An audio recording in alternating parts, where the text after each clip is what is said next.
Berita pilihan berikutnya, Saudara, pawai ogoh-ogoh jelang Nyepi. Menjelang Hari Raya Nyepi tahun Baru Saka 1945, lomba ogoh-ogoh digelar di Klungkung, Bali. Para ogoh-ogoh tampil dengan fragmentari sesuai dengan cerita yang diambil dari Mahabharata atau lakon Ramayana.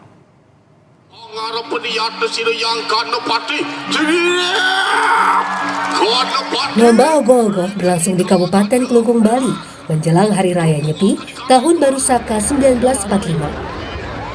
Lomba yang digelar di alun-alun kota Semarapura ini menarik perhatian penonton dari berbagai daerah di Bali. Satu persatu ogoh-ogoh terpilih dari ratusan ogoh-ogoh yang dibuat pada Hari Raya Nyepi kali ini menunjukkan kebolehannya.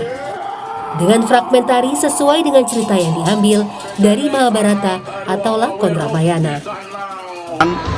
Penilaian secara langsung, tetapi di dalam perjalanan, dalam proses tetap kita melakukan verifikasi yang berkaitan dengan bahan-bahan yang dipergunakan untuk pembuatan ogoh-ogoh, karena memang di kriteria sebagaimana yang sudah diamanatkan oleh pemerintah Bali dan Kabupaten Klungkung untuk pembuatan ogoh-ogoh itu tetap mengedepankan bahan-bahan yang ramah lingkungan.